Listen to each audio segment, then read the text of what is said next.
Welcome back, race fans, to the RaceNuts podcast. I'm back again here with Ashley Miller, and mate, we're here to discuss Oscar Piastri for the first time in 15 years. An Australian leads the Formula One World Drivers' Championship. Do you think he can hold on to the end, mate? I think he can hold on to the end. Also, hello, all race fans and everyone listening. I think he can. He's cool, calm, collected operator, to put it quickly. And that has been noted by such as, I don't have the quote in front of me, but now I know why you were searching for quotes earlier. Max Verstappen, I don't know if it's a true quote or not, but like Max Verstappen, I believe, had said something along the lines of Oscar's got that calmness about him and does what he has to do when he has to do it. So I think he can hold on and at least finish second in the championship. The only person that might pick him would be Max Verstappen, and that's it. Yeah. Well, apparently that's a big thing that a lot of people are comparing him to Kimi Räikkönen, who was infamously known as the Iceman for his lack of real emotion, or because people are finding it hard to find where the chink in the armor is. Oscar's been very great under pressure. If you look back to his Formula 3 days, it came down to a freeway fight in the final race between him, Logan Sargent, and I'm trying to remember who else it was. I'm just bringing it up here. The third driver, who was... I think it was his teammate. I think. Logan Sargent was his teammate. So much. F3, you said? Yeah, F3. I'm trying to find... I'm in the F3 thing now. I'm just trying to find 2020. I'd love to be able to read this nice and quick. Yeah. They've still got so many old photos, they have barely updated. Every time I see him, it's this F3 photo of his 2019 Euro Cup win. Frederick Vesti was... So it was pretty much a tight fight between Logan Sargent, Frederick Vesti, and Oscar. And Oscar came into the final race... only 8 points behind the lead now. He qualified poorly. Sargent was in front. Sargent started on pole. I think he qualified 8th from 9th. And so, obviously, that full points would have mean... finishing where it did means it would have lost the World Championship. But then at the beginning of that race, Sargent and Vesti took each other out. But it wasn't there and dusted because at the time, Theo Porcher was P4. But he was leading the race. And it was a case of that Oscar had to, believe he had to reach 5th and hold at least 5th to win the world title, which he managed to do. Obviously, he's a Formula 3 world champion. But the gap at the end of that season was only 3 points. So that shows you the kind of pressure he's able to deal with and not get panicked, not get flustered, but just get the job done. And that's now now that the car's finally behind him, we're starting to see that. And we're starting to see, too, a lot of the chinks in the armour they had last year. So last year he had notably 2 big issues. He had, or 3 big issues, really. A lack of qualifying pace he struggled with. He struggled compared to Lando. It wasn't like big dropouts at Q2, but it was, I believe it was a 4-20 qualifying split last year. He definitely struggled with race pace. Even found when the cars were running 1-2, that he often began to fall off Lando's pace. And it seemed that if he had a struggle over the weekend, if he had a horrible practice 1 and 2, he would find it difficult to kind of find that momentum for the rest of the weekend and keep going. Especially on sprint weekends, where you only get that one real crack at to have a good eye in. And we saw that the previous season too, where this season we're seeing. He's definitely on pace. He's obviously claimed his first 2 pole positions and out-qualified Lando 3 times, I believe. I think the only time he hasn't out-qualified Lando is at Melbourne. And he did out-qualify Lando in the sprint race in China as well. Yeah. Obviously, the race pace is there. We saw at Melbourne, he was with Lando all the way through. We saw... I believe in the sprint race that I think Lando was... Oh, no, sorry. The Chinese Grand Prix, Lando was behind him, but they still kept pretty tight race pace between them until Lando's car began to fail. I mean, as a smooth operator, and like if we're really looking at it, the McLarens are the strongest bets this year for winning. And as you've said to me, like I think it was actually, once we got a taste of where the McLarens were headed late last year, like I think you started going along the lines of if we're starting to look at World Driver Championships and stuff this year, Lando's going to crack. So I think that will take him out. And as we have seen, Lando cracks.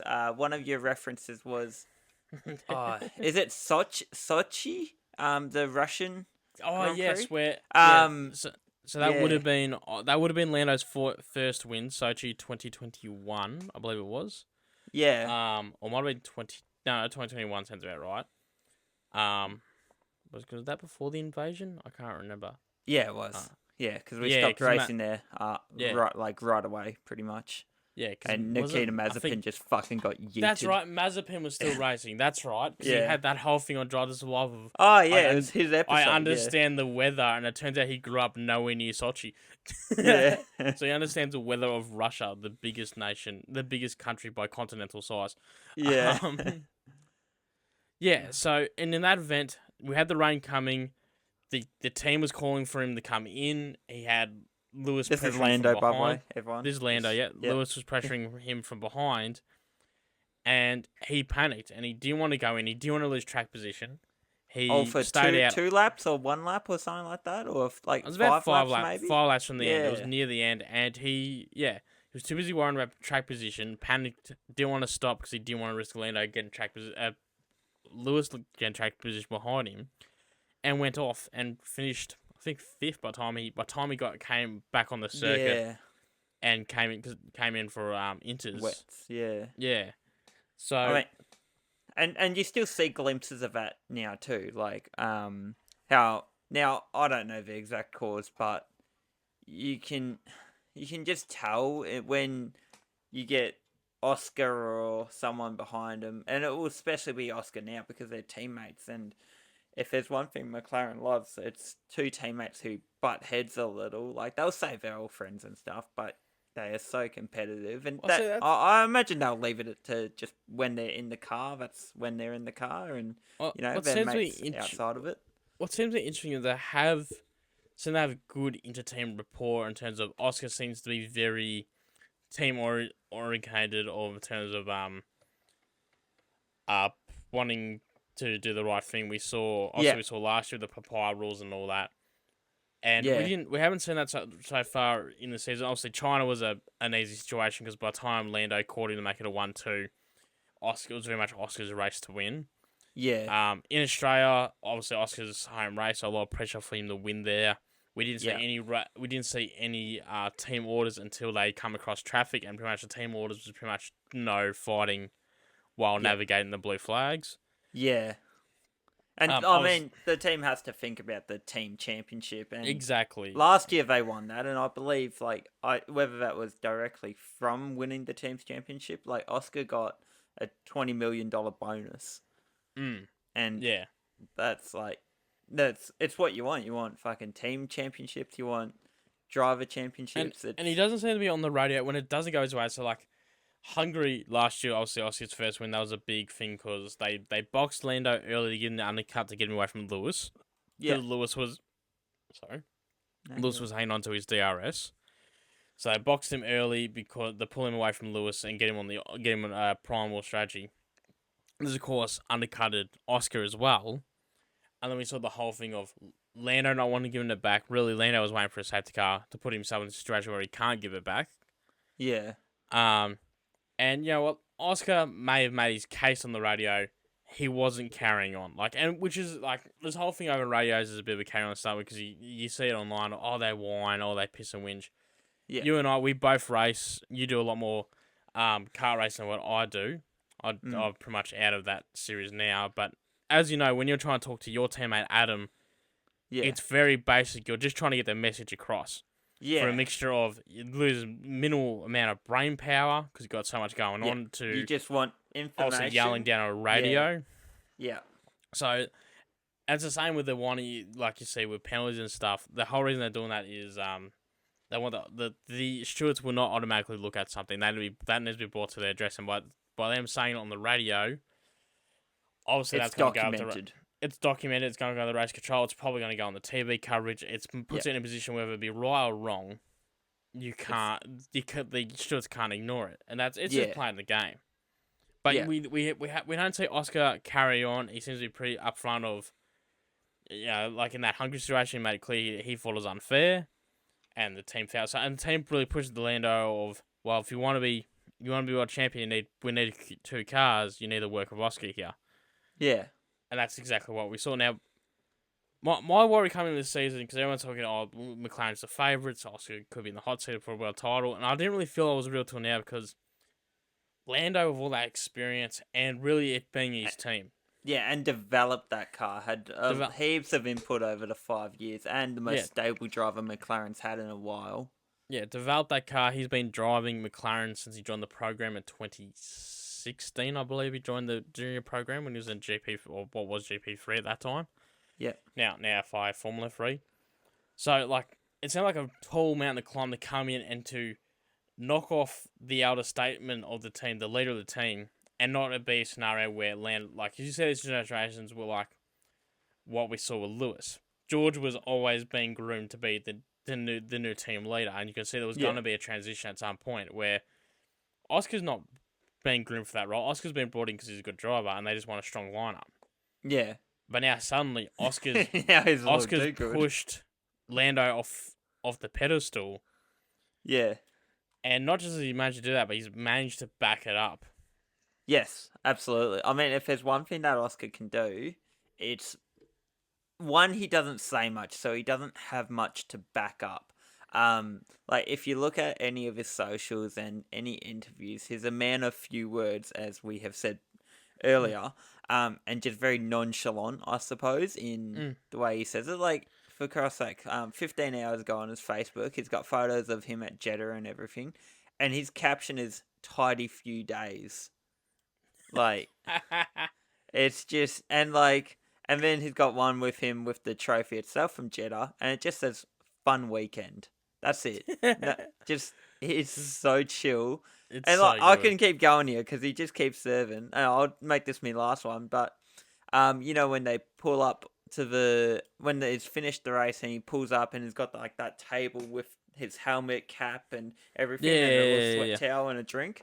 Yeah, so he's got a photo of him sitting on that, and it's didn't find a couch, but got the next best, and it's him sitting on that thing with the number 1 on it, and shit like that. Like, I think he's very much aligns, he is who he is, and he's not here to change, be, different in any way. I think that mental strength seems to be such a big part of it, because we saw the controversial move with Max at the first corner. Yeah, I see the way the stewards saw it, which was, and it's not biased, it's just this is my interpretation of the rules. Yeah. When it's a chicane like that, the second corner does not count in terms of getting to the corner first, because obviously going inside outside, so it's the first corner that gets priority. Yeah. Oscar was ahead at the corner in the braking. He had the apex. It was his corner at that point. Because Max is at no point ahead of him at that point of the turn-in, Oscar is in no duty to give him space. Yeah, absolutely. It's Max's responsibility to slow down and make that corner, or cut the corner and return the position.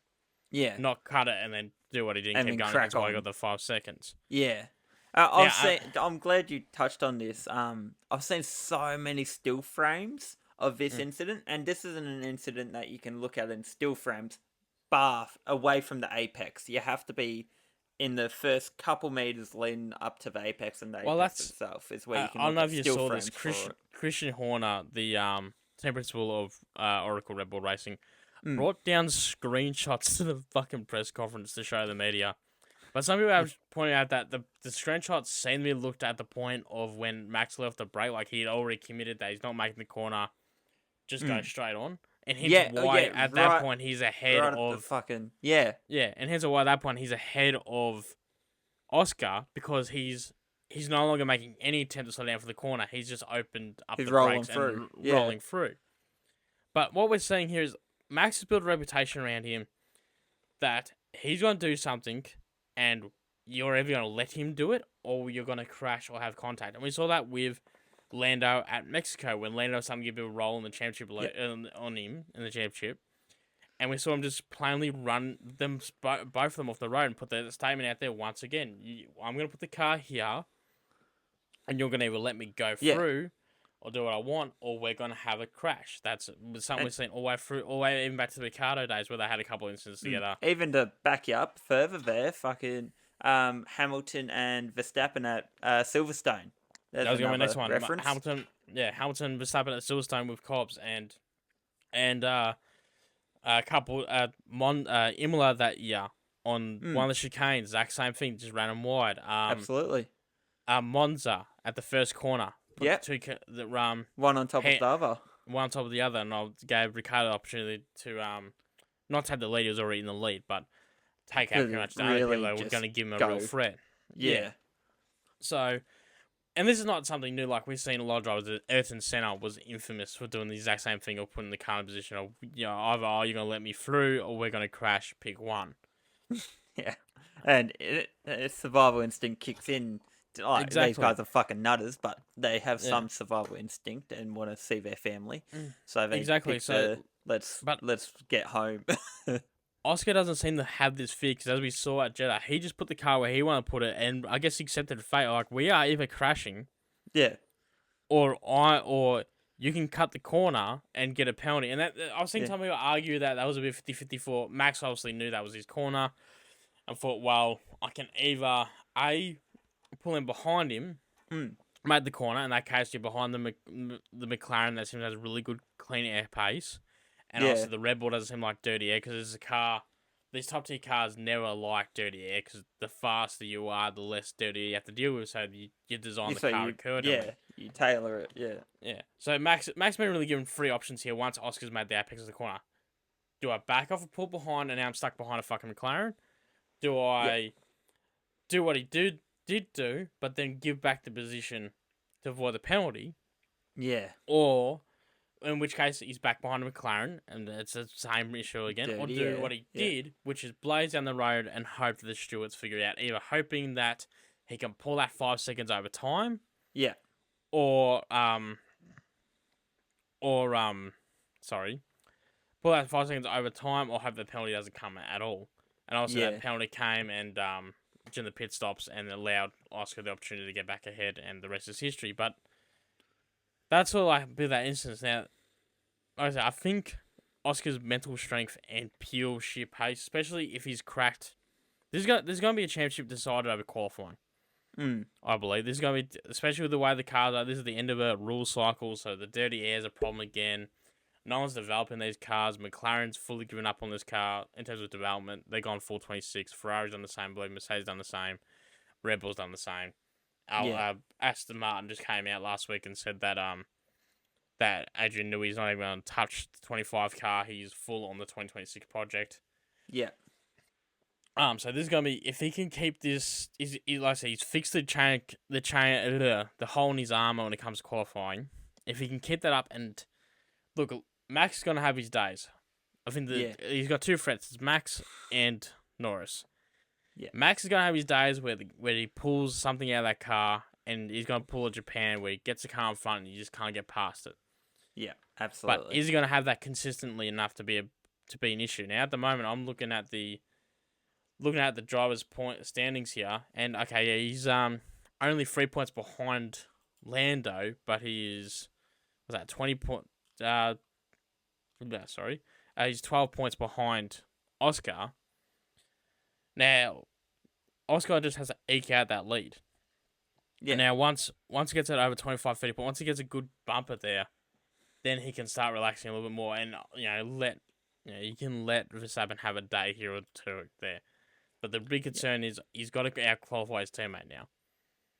He's got to out-qualify his teammate and to keep things all sweet, because there could be a point where he's got to keep Lando happy too, because there could be a point in this championship where it gets to the end. Lando. He needs Lando on side. There's going to be a point where, we're halfway through the season, Oscar leads over Lando by 100 points. sorry, Lando, not this year. You are now backing up Oscar, and that's probably something they pre-agreed on, like we saw last year with the papaya rules in the Hungary and the talking to Lando, getting the swap. Like, you got to keep each other happy here. Throw the dog a bone, and this Yeah. is why. Yeah, fucking absolutely. Like it is gonna. I think you're right in saying either Lando Norris or Oscar Piastri. I'll keep Lando in the frame. I think Lando's definitely a good shot here. I don't think we're out of like I said, I don't think we're out of the woods in terms of. Look, I'm happy. I'm happy to see that Oscar's leading the championship. It's the first time we've had Australian championship leader since Mark Webber in 2015. Yeah. 2010. Sorry, misspoke. But at the moment, the gap between him and Lando is 10 points. Yeah. Until that's a comfortable 25, 30, 40, really a Grand Prix weekend, like a weekend where Oscar can have a bad one. The gap's going to tighten up, but he's still got something to work with. Happy, yeah. Then it will feel real. Then it will feel like a real title fight that we can, as Australians and obviously big fans of Oscar, we can begin to breathe a little bit easier that it might actually happen. Yeah, and I will tell you who is sweating over the potential of Oscar Piastri winning the Drivers' Championship. So my wise ass, fucking, I think before the Australian Grand Prix, the first round of the year, I threw $2 on Oscar to win the World Drivers' Championship, just out of shits and gigs. And Sportsbet are now sweating, and they want to cash me out for $3.60. That is up, I believe, from the $3.44 a couple weeks ago. So that's who's fucking cracking. What's the payout if he wins? So my $2 gets me $10. Okay, sweet. So you're not exactly running Sportsbet broke. Yeah. But yeah. So the numbers. There's some numbers that's in the favour. Like, if they're willing to cash out more than I've put on it, then it means something. Obviously, it means something because the numbers of points and shit and all that business, stuff. bud. Yeah, it's just straight. I think another thing to put on, and actually Greg Murphy on the Apex Hunters United podcast was bringing this up about. I haven't seen a clip, so I don't know the full I feel like I've about Liam Lawson. And his lack of guidance. And exactly. So Liam Lawson's got no one in his corner now. See, Max doesn't need anyone. He's got Josh Verstappen, which I think probably hurts him in more ways than one. But he doesn't need guidance. He's a 4-time world champion, and obviously multiple race winner. Lando, well established in terms of guidance and how he is. But Oscar's got that backing of his manager and obviously close friend Mark Webber.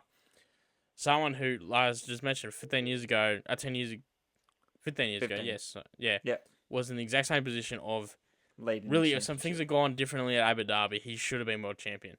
Yes. But it just didn't swing his way, and Sebastian pulled it out last minute. Yeah. But also he would be a big one pushing for this team order stuff to be 50-50 to a degree. And when it becomes onto Oscar's side, he'll be pushing even harder. There's obviously a bloke who had big dramas at Red Bull when it came to team orders. Yeah. And a quite mentally strong bloke too, who would be really backing behind Oscar. And probably I can't say anything for sure, but I can imagine Mark's probably behind him saying, "Well, don't worry about the social media, don't worry about this shit, don't worry about fucking Netflix. Yeah. Just focus on the job." Yeah. Yeah, absolutely. I mean, going to the history of Australian champions, I think it is very relevant looking that we are, honestly, whether it's this year or within the next few years, I believe Piastri had a contract extension to 28 recently. Yes, just the weekend of the Australian Grand Prix. Yeah, so the team is full of confidence to the brim with him. I mean, if you're giving someone a team that contract big of too that sorry to interrupt you there. Team contract too that it extends beyond Lando's current contract only by a year. Yeah, but still. I mean, you'd think they'd bump it. If they're bumping one up, they bump both up if they're happy. Well, the rumor is that Lando's hanging on. So they reckon a lot of people reckon Verstappen's going to retire there to 28. Yeah. The classic, 4 whatever by that point in time world champion, Yeah. X amount of race wins. What else does What he more have do to I have to achieve? Yeah. have to achieve? And he's always started. Like I think probably the only dangerous part about Max at the moment, he's been put back into where he thrives, which is as the underdog. Yeah. He's always Yeah. thrived as the car's fast enough. The car's fast enough to be contending and to be dangerous in the right scenarios to the McLarens, Yeah. but Absolutely. it's not so slow that you don't have an opportunity and you end up like Lewis Hamilton where you sort of check out and you're not that passionate. So I think that's another thing too. You got to build that gap. So if you can dishearten Max in his title fight by pulling Yeah. a gap between him, the McLarens and him of 150, 200 points, something truly that he needs like 6 great weekends to claw back, Yeah. he will just check out.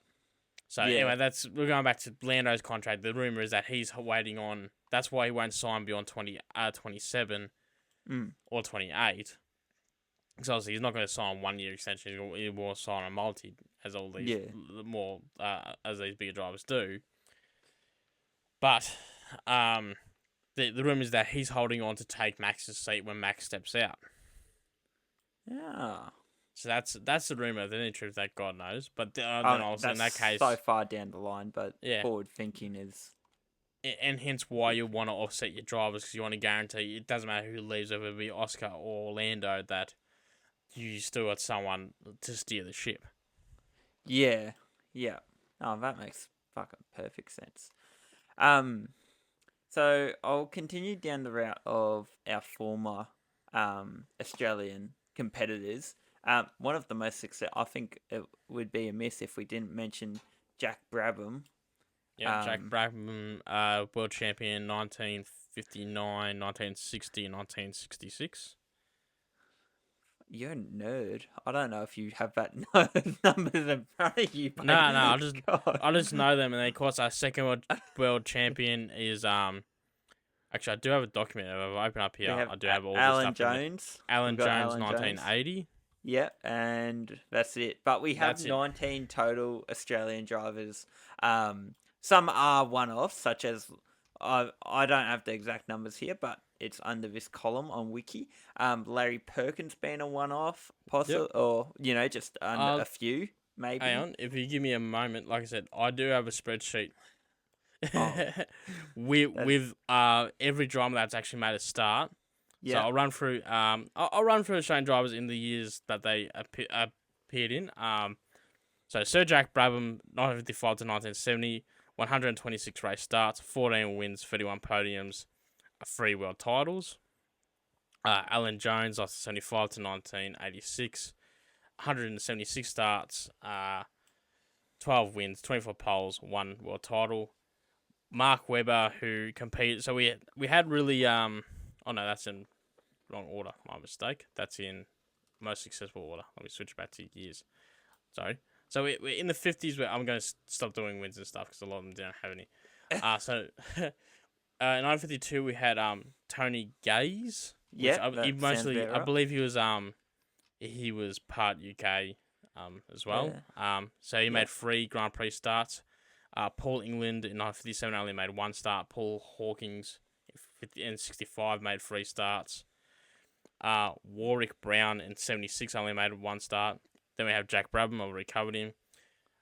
Frank Gardner competed in the 64, 65, and 68 seasons, only making 8 starts. Now, Tim Shecklin, he competed in 1970 to 74. If that name sounds familiar, he used to be, he only just recently retired a couple of years ago, was the was the race director for supercars. Drivers standings advisor for supercars. Ah, okay. And had I believe he had a straight touring car career in its own right. So he made 34 starts, 1 podium. David Walker competed in 11 races across 1971 and 72. Yeah. Vern Schuplin? Schuplin? Vern Yeah. Schuplin? Maybe. Yeah, so he competed in a couple sporadic starts from in 72, 74, Yeah. 75, and 77. 9 All over the starts. place there. And there was a lot of these guys like Larry Perkins who were just getting drives here and there for races. This is back when you had to qualify for a race. So unless you're a big team Yeah. like a McLaren or a Williams or a Ferrari, then pretty much the bottom set of the grid had to pre-qualify to make qualifying. Yeah. So it was Yeah. hard enough to get a drive, let alone to actually make a start of a Grand Prix if you weren't one of those bigger races. Yeah. Larry Perkins, obviously big here in Australia, multiple Bathurst 1000 winner. I believe he's won a couple of titles. Obviously Perkins Engineering. He had 11 starts across 1974, 76, and 77. Alan Jones already covered him, three-time world champion. Mark Webber in 2002. So we had a break of Australian drivers from 1986 to 2002. Mark came Right. in. Oi. No. You're missing Gary Brabham and David Brabham, mate. Oh, you're right. They are And not on this list. no, you're missing, mate. Wiki's got you fucking covered. Tell you that much. Yeah, I'm surprised. That's mate. That's unreal. But for Gary Brabham, 1990, 0 starts, and David Brabham, 24 starts from 1990 and Well, 1994. Well, I know why I don't have Gary Bribham because I don't include drivers that didn't do a start. Because there is a Yeah. few there. I think that's where I cut the line on this because there's a few that entered Yeah. but never qualified for either breakdowns or whatever. But yeah, David Brabham, I'm surprised I went past it because David Brabham was obviously was yeah. Gerhard Berger's teammate when he passed away in Imola in 1994. Yeah. And there's actually it's really an episode for another time. There's if you watch the Jack Brabham documentary on Stan, there's quite a bit of beef between Jack and his son David. Yeah. But yeah, that course, as I just said, that brings us to Modern Formula 1 2002 to 2014 was the era of Mark Webber, 212 starts, 9 wins, 43 podiums, and 13 pole positions. Now, like I said, he led the championship near the end of 2010, but didn't struggle to convert. And Ricciardo joined Formula 1 in 2011 to 2024, making 257 starts, 8 wins, 32 podiums, 3 pole positions. Never held a position in the world titleship higher than third. And that, of course, brings us to modern day with Oscar Piastri and Jack Doohan. Yes. So like if I crunch the numbers, I actually think the statistics aren't terrible for an Australian driver competing for a world championship. Like they're low, but also we don't put out that many drivers compared to Europe. So I think if like the numbers were crunched, the percentage like of Oscar having almost like a the numbers mean nothing in terms of how it actually play out, but I think there's a good chance he'll win it. Like, and as you said, having Mark Webber in his corner, that would be doing wonders for guiding through this absolute shit show that can be F1. Yeah, I'm not too sure where else to take that. Yeah, and I'm just more just the astonishing achievement of if I just roll back here to Oscar's stats, I believe Jeddah was only his 55th Grand Prix start. I think you're about right. He's only got 51st, sorry. Yeah, he's only got 51 starts. Yeah. So I mean, to get your fifth, so he's winning 1 out of every 10 races because he's won 5 races. That's some quick maths. I'll trust you on it. Yeah, well, I'm pretty sure. If he's done like 51 races, and he's getting one every, so we can expect at least 2 more wins this year out of Oscar if those numbers are anything to go off once again. What? No, well, we got 25 been, races or something in the season, don't we? About that? Yeah, but Oscar's won. Shit, we've won 3 3 of them. Oscar's won. Yeah, Oscar's but the big won picture, mate. 3 out of 5 races. Mate, the We've big got 3 out of picture 5 here. Grand Prix. Yeah. So I think that fucking scaling of maps is about to blow up. That's better go to like 3 to 10 every 3 races. Or Yeah. he might Verstappen it, but like 2023 Verstappen this shit. Who knows? Verstappen fears Oscar Piastri's dominance, mate. Ball fans. Yeah. All right. Mate. Well, I think that's where we'll leave it for this week. And let us know in the comments under this episode, wherever you're watching it, will be on TikTok, Facebook, YouTube. Not on TikTok, maybe on TikTok. I don't know. I forget where we post this. Upload it to TikTok. I was thinking, let them have a podcast on TikTok. Spotify does comments now for some reason. Oh shit! So There you yeah, go. comment on Spotify. Let us know you're on that. But let's see how. Let us know what you think. Can Oscar pull us in? And was that penalty on Max fair for that turn 1 incident at Jeddah? Yeah, beautiful. Thank you for listening. See you, mate. See you, mate.